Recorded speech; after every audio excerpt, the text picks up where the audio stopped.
அனைவருக்கும் வணக்கம். பொது தமிழுக்கான சிலபஸைஸ் நோட்ஸ் தான் நம்ம பார்த்துட்ருக்கோம். அந்த வரிசையில் மரபு கவிதையில் இடம்பெற்றுள்ள கண்ணதாசனுக்கான நோட்ஸ் தான் பார்க்க போகிறோம். கீழே டிஸ்கிரிப்ஷனில் ஒரு வாட்ஸ்அப் நம்பர் கொடுத்துருப்போம். அந்த எண்ணிற்கு நீங்கள் மெசேஜ் பண்ணிங்கன்னா உங்களுக்கு இந்த பிடிஎஃப்பை நாங்கள் சென்ட் பண்ணி விடுவோம். அதுக்கு முன்னாடி இந்த வீடியோவுக்கு உங்களுடைய சப்போர்ட்டை கொடுங்க. நீங்கள் எந்த அளவுக்கு இந்த வீடியோவுக்கு சப்போர்ட் பண்ணுறீங்களோ அதை பொறுத்து தான் நாங்கள் அடுத்தடுத்த பிடிஎஃப் ரெடி பண்ண முடியும். இந்த வீடியோவுக்கு ஒரு லைக் மற்றும் உங்களுடைய கருத்தை கமெண்டில் சொல்லுங்கள். கண்ணதாசனை பற்றி 6th to 12th பழைய புத்தகத்தில் என்னென்ன பாடம் கொடுத்துருக்காங்களையோ அதை ஆட் பண்ணியிருப்போம். அதே போல் 6th to 12th புதிய புத்தகத்தில் எந்தெந்த பாடம் இருக்கோ அதையுமே ஆட் பண்ணியிருப்போம். இங்கே பாருங்கள், 10ஆம் வகுப்பு புதிய புத்தகத்தில் காலக்கணிதம் என்ற பாடம் கொடுத்துருப்பாங்க. அந்த பாடத்தில் இடம்பெற்றுள்ள தகவல்கள் பாடல்களை ஆட் பண்ணியிருப்போம். அதே போல் 7ஆம் வகுப்பு புதிய புத்தகத்தில் இடம்பெற்றுள்ள பாடம் மழைப்பொழிவு, இந்த பாடத்தில் இடம்பெற்றுள்ள தகவல்களையும் பாடல்களையும் ஆட் பண்ணியிருப்போம். அதே போல் 9ஆம் வகுப்பு பழைய புத்தகத்தில் இடம்பெற்றுள்ள அந்த பாடத்தையுமே ஆட் பண்ணியிருப்போம். கண்ணதாசனை பற்றி புதிய புத்தகம் பழைய புத்தகம் இது ரெண்டுத்துலேயுமே இடம்பெற்றுள்ள தகவல்கள் பாடங்கள் அனைத்தையுமே ஆட் பண்ணியிருப்போம். எதுவுமே மிஸ் ஆகிருக்குதுங்க. நீங்கள் கண்ணதாசனை பற்றி படிக்கணும்னா இந்த ஒரு பிடிஎஃப் இருந்தால் போதும்.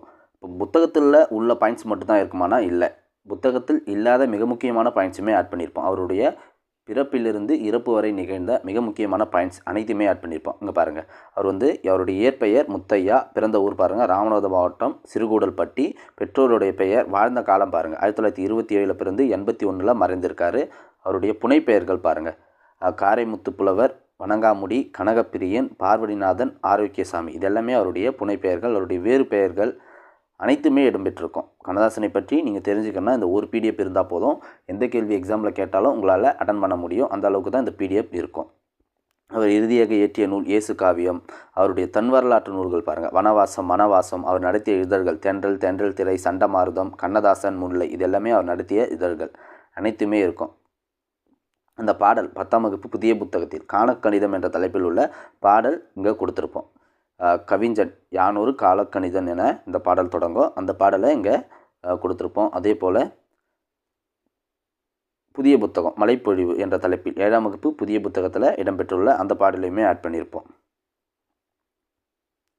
அடுத்து பாருங்கள், பழைய புத்தகம் 9ஆம் வகுப்பு பழைய புத்தகத்தில் கண்ணதாசன் கவி இன்பம் என்ற தலைப்பில் ஒரு பாடல் கொடுத்துருப்பாங்க, அதையுமே ஆட் பண்ணியிருப்போம்.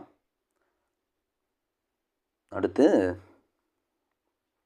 மேற்கோள்கள், வேறு சில பாடங்களில் கண்ணதாசனுடைய பாடல் வரியை சுட்டி காட்டி கொடுத்துருப்பாங்கல்ல, அதையுமே ஆட் பண்ணிப்போம். எந்த ஒரு பாயிண்ட்டுமே மிஸ் ஆகாது. கண்ணதாசனை பற்றி தெரிஞ்சுக்கணுன்னா இந்த ஒரு பிடிஎஃப் இருந்தால் போதும். புதிய புத்தகம் பழைய புத்தகம் புத்தகத்தில் இல்லாத முக்கியமான பாயிண்ட்ஸ் அனைத்தையுமே ஆட் பண்ணியிருப்போம். கண்டிப்பாக இந்த ஒரு பிடிஎஃப் உங்களுக்கு போதுமானது கண்ணதாசனை பற்றி படிக்க. உங்களுடைய சப்போர்ட்டை இந்த வீடியோவுக்கு கொடுங்க. அதனால் கொடுத்தா தான் நாங்கள் அடுத்தடுத்த பிடிஎஃப் உங்களுக்கு நாங்கள் ரெடி பண்ண முடியும். அதனால் இந்த வீடியோவுக்கு உங்களுக்கு சப்போர்ட் பண்ணுங்கள். வாட்ஸ்அப் நம்பருக்கு டெக்ஸ்ட் பண்ணி நீங்கள் பிடிஎஃப்பை பெற்றுக்கொள்ளலாம். நன்றி.